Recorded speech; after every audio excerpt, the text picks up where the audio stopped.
कि बकरे का जीव संग गया, खाने वाला स्वाद ही नहीं पाया।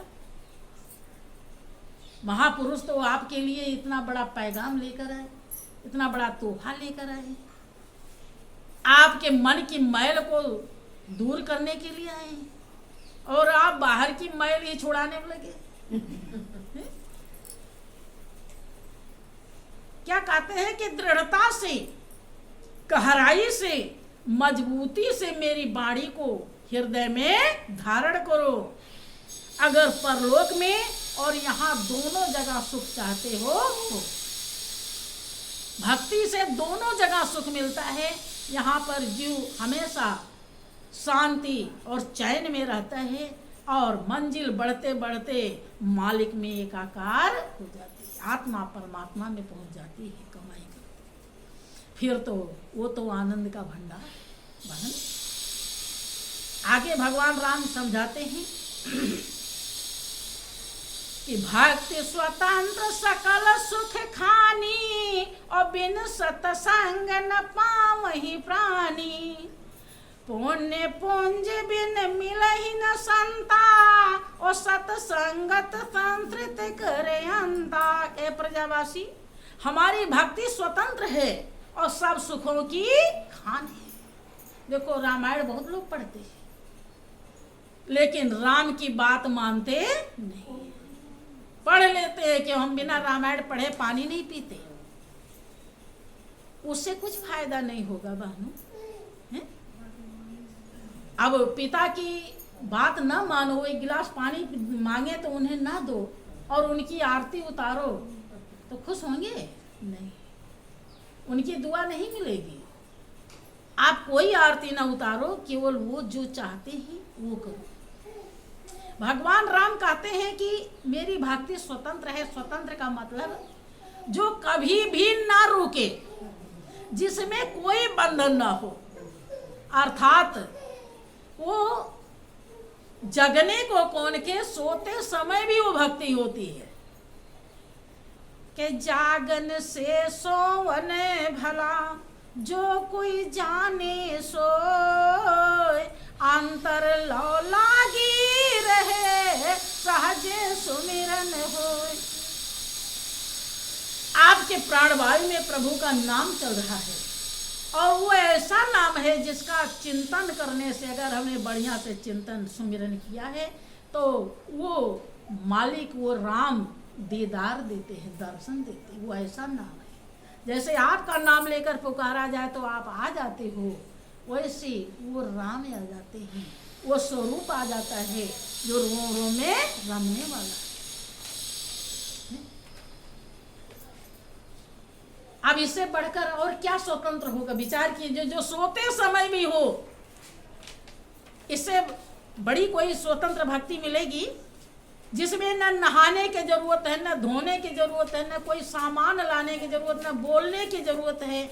जहां भी रहिए, खेत खलिहान में, ऊंचे नीचे, देश विदेश, कहीं भी रहिए आप, रात दिन कहीं भी आप ध्यान लगाइए, हरि व्यापक सर्वत्र समाना, और प्रेम ते प्रगट हो ही मैं जाना। वो हर जगह जहां भी ध्यान लगाएंगे वहीं दर्शन देने के लिए मालिक मजबूर है। लेकिन आप वो स्वतंत्र भक्ति को जानते ही नहीं। आप जो करते हैं, आप मंदिर में पूजा करना ही भक्ति समझते हैं। अब मान लीजिए आप नहाए धोए नहीं, भाई 104 डिग्री बुखार चढ़ गया, कैसे नहाएंगे और कैसे जाएंगे मंदिर में? और नहीं जा पाए तो पूजा कैसे होगी? अब तो स्वतंत्र नहीं, परतंत्र हो गई, रुक गई। रुकी कि नहीं रुकी? स्वतंत्र का मतलब जो 24 घंटे 24 आवर्स कभी भी एक पल के लिए बंद ना, उसे कहते हैं स्वतंत्र। राम कह रहे हैं प्रजावासी, मेरी भक्ति स्वतंत्र है और सब सुखों की खान है। लेकिन उन्होंने एक क्या कहेंगे, रेखा खींच दिया कि बिन सत्संग न पावहि प्राणी। जो भक्ति स्वतंत्र है और सब सुखों की खान है, जब तक आप संत का संग नहीं करेंगे उस स्वतंत्र भक्ति को प्राप्त नहीं कर सकते। राम राम सारी दुनिया करती है, लेकिन क्या इस बात पर ध्यान देती है? कि उनकी भक्ति हम कैसे करेंगे। एक संत को ढूंढती है? नहीं ढूंढती, बस अपनी मर्जी से राम राम राम राम करते हैं। आप इधर से फोन किसी को मिलाते रहो, उधर से उठावे ना, कोई फायदा होगा? हैं? आप अपने तरफ से राम राम राधे श्याम करते रहो, राम राधे श्याम वो स्वीकार ही न करें, क्या लाभ मिलेगा बहन? आपको जीवन का लाभ मिल जाए, मालिक के आप प्यारे बन जाएं, मालिक की आपको कृपा प्राप्त हो जाए, अपने ध्येय और लक्ष्य को समझ लें। इसलिए संत बहुत बड़ी दया करते हैं। हाँ, दया को समझने लायक कोई संसार में बिरले होता है, पुण्य आत्मा वही समझ पाता है कि संत की दया। बल्कि बहुत और तो कुल उल्टे अर्थ लगाते हैं कि आ गए अब इन्हें रोटी भी खिलानी पड़ेगी, ऐसा भी सोच लेते हैं। अब वो क्या दया को समझेंगे? समझ पाएंगे? और लाभ क्या, जब समझेंगे नहीं तो लाभ क्या उठाएंगे? उन्हें कृपा प्राप्त हो पाएगी? नहीं होगी। जब वो रोटी के लिए भी उनको दुख लग रहा है, सही से वो प्यार से रोटी नहीं खिला सकते, फिर और क्या करेंगे? विचार कीजिए। उन्हें कहाँ ख्याल आएगा कितना कष्ट उठाए हैं हमारे लिए और हमारे जीवन को चमकाने के लिए आए हैं, हमारे जीवन में चार चांद लगाने के लिए आए हैं। उनको कभी ऐसा विचार आ सकता है? कभी भी नहीं आएगा। राम कहते हैं भक्ति स्वतंत्र है और सब सुखों की खान है। लोग भक्ति 9 दिन नवरात्र रह जाते हैं, फिर भी सुख नहीं मिलता, फिर भी वही मोर तोड़ ईर्ष्या द्वेष लगा रहता है। इधर व्रत है और उधर चाय चुगलाई में भी लगे हैं। क्यों? सच्चाई को नहीं जानते बहन। है? जब आप पंखे के पास बैठेंगे तभी तो हवा लगेगी, और दूर बैठे रहेंगे तो कैसे लगेगी? जो मालिक पावन है, जब आप उसके नजदीक जाएंगे तभी तो विकार आपके धुलेंगे, और जब उसके नजदीक ही उसे जाने ही नहीं और झूठे भक्ति करते रहे हैं। देवी क्या है? उनकी कभी पहचान हुई? देवी के स्वरूप को जाना ही नहीं, और मूर्ति बना लिया और बस खंडन मंडन में लगे, ये करो तो वो करो तो वो करो, ये चाहिए वो चाहिए। करवा चौथ में भी खूब सज संवर लेंगे। अरे इतने कर लो, प्रण कर लो करवा चौथ के दिन कि अगर आप पति की उम्र बढ़ाना चाहती हैं, मालिक का भरोसा कीजिए। अगर आपको ज्ञान भी नहीं है तो ज्ञान है तो निरंतर सुमिरन करिए। सावित्री ने उसी नाम के द्वारा जो आपके प्राण वायु में रम रहा वही सुमिरन किया था। उसके पति की उम्र साल भर भी नहीं थी और उसने 300 वर्ष उम्र बढ़ा दिया। उस नाम में ताकत है जिसको लूटने के लिए महापुरुषों ने आदेश दिया बहन। और उसको जिसको मिल जाता है वो भी लूट नहीं पाता, और जिसको मिला ही नहीं वो तो फिर क्या करेगा? हाँ, थोड़ा भी लूटेगा तो भी बहुत बड़ा लाभ मिलेगा बहन। तो राम कहते हैं कि सब सुख की खान है हमारी भक्ति जो स्वतंत्र है। अब है ही, आप एक बार सुमिरन करते हैं तो 33 करोड़ देवी देवता सबकी पूजा हो जाती है। अब विचार कीजिए, जब आप घर में परिवार में सबको खुश कर लेते हैं तो कितनी खुशी मिलती है। घर में कोई अगर मुंह बना के बैठा है तो भले ही आप उसका महत्व नहीं दे रहे हैं, लेकिन आपका हृदय दुखता है कि वो इंसान हमसे खुश है नहीं, और सब खुश रहे, आनंद आता है कि नहीं? ऐसे ही जब भक्त सबकी पूजा एक साथ कर लेता है, जैसे पेड़ के जड़ में जब हम पानी डालते हैं तो तना, टहनी, पत्ता, फूल, फल सबको मिल जाता है खुराक। ऐसे जब वो सबका मालिक जो है, जो हमारे रोम रोम में रम रहा है, जब उसका दीदार हो जाता है गुरु के उपदेश समागम से, और वो नाम जो सबके आत्मा का नाम है, जो आपके प्राण वायु में श्वास में चल रहा है, जब उसका चिंतन हम करते हैं तो सबकी पूजा एक साथ हो जाती है। अब इससे बढ़कर सुख और क्या होगा? विचार कीजिए। कोई भी नहीं बचा और कुछ कहना भी नहीं है। आप पूजा कर रही कि नहीं कोई देख भी नहीं सकता है, अंदर ही अंदर चल रहा है वो। आप कहीं भी लैट्रिन बाथरूम में वहां भी हो रही पूजा क्यों गलत है? वहां भी श्वास वहां नहीं चलता। जब आप टॉयलेट में चले जाते हो तो श्वास नहीं चलता, बंद हो जाता है क्या? है? चलता है। जब श्वास में ही वो अनमोल खजाना है तो वहां भी चलेगा, कहीं भी वो बंद नहीं होता है।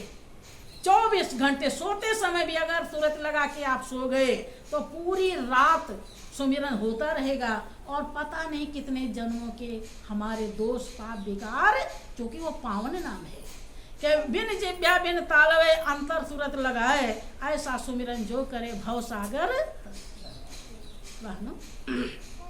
तो राम समझाते हैं कि पुण्य पुंज बिन मिले न संता। ए प्रजावासी, हमारी भक्ति स्वतंत्र है, सब सुखों की खान है, लेकिन बिना संत का संग किए कोई भक्ति को प्राप्त नहीं कर सकता। और संत कब मिलते हैं? जब पुण्य का पुंज, बहुत ज्यादा पुण्य आपका जन्म जन्मांतर से जब आप अच्छे कर्म करते हैं, पुण्य की कमाई करते हैं, तब किसी जन्म में जब पुण्य बहुत इकट्ठा हो जाती है, तब सच्चे संत हमारे जीवन में मिल पाते हैं। और जब संत मिलते हैं तो सत्य की पहचान कराते हैं, और जब सत्य की पहचान होती है तो संस्कृत कहते हैं आवागमन, जन्म मरण के चक्कर से जीव मुक्त हो जाता है। बहनों, फिर वो आगे क्या कहते हैं कि सानुकूल ते ही परम मुनि देवा, जो तज कपट करे दुज सेवा। के प्रजावासी, वो जो ऐसा भक्ति स्वतंत्र भक्ति हमारी कर लेता है, प्राप्त कर लेता है, उसके अनुकूल सभी ऋषि मुनि देवता उसके अनुकूल हो जाते हैं। जो कपट छोड़कर दुज अर्थात गुरु ब्राह्मण की सेवा कर लेता है, तो उसके अनुकूल सभी ऋषि मुनि देवी देवता सबको उनका आशीर्वाद, उनकी कृपा, उनकी दया प्राप्त हो जाती है। यहाँ तक उन्होंने समझाया कि पुण्य एक जगमोह नहीं दूजा, और मन कर्म वचन विप्र पद पूजा। पुण्य दुनिया में एक ही है, दूसरा है ही नहीं। विप्र कहते हैं जो वेद को जानता है। वेद का मतलब होता है भगवान के मिलने के 4 रास्ते हैं और 4 वेद हैं। चारों रास्तों का वर्णन है चारों वेदों में। जो उस चारों रास्तों को दर्शाना जानता है उसे कहते हैं विप्र। कह रहे उनके चरणों की पूजा ही एक पुण्य है और दूसरा पुण्य है ही नहीं है। ये राम की वाणी है। जब इतना कुल समझा के थक गए तब उन्होंने कहा औरो एक सुगुप्त मत सभई कहूं कर जोर, और शंकर भजन बिना नर भगत न पावई। इतना समझाने के बाद भी प्रजावासी बढ़िया से नहीं समझ पाए। तब भगवान राम ने हाथ जोड़ी है कि प्रजावासी, इतनी जो बातें मैंने बता दिया, इसके अलावा एक बहुत ही अच्छा गुप्त मत है। क्या? कि शंकर भजन बिना कोई मेरी भक्ति नहीं प्राप्त कर सकता। अब शंकर भजन का अर्थ लोग समझते हैं कि शंकर जी को भजना है, तो शंकर जी के भजने के नाते लोग ओम नमः शिवाय कर ले। ओम नमः शिवाय गुप्त नहीं है, प्रकट है। गुप्त का मतलब होता है जो जीव और तलवे का विषय न हो, उसे कहते हैं गुप्त। और ओम नमः शिवाय है प्रकट। अब यहाँ गलत हो जाता है। शंकर भजन का मतलब है जिस भजन को शंकर जी भजते हैं। ये कहते हैं भाई आप ही वाला ज्ञान हमको भी मिला है, आप ही वाला भजन हम भी करते हैं। आप, इसका मतलब नहीं कि आपको भजते हैं, जो आप भजन करते वो वाला न। शंकर भजन का मतलब जिस भजन को भगवान शंकर भजते हैं, राम कह रहे उस भजन के बिना मेरी कोई भक्ति नहीं प्राप्त कर सकता। और वो बहुत ही अच्छा गुप्त मत है, वो प्रकट नहीं है। रोम रोम में मालिक रम रहा है, उसका नाम भी रोम रोम में रम रहा है। जब तक सतगुरु का ज्ञान नहीं मिलता वो मालिक प्रकट नहीं होता। तो बोलिए प्रेम से श्री सद्गुरुदेव महाराज की, श्री सच्चिदानंद भगवान की।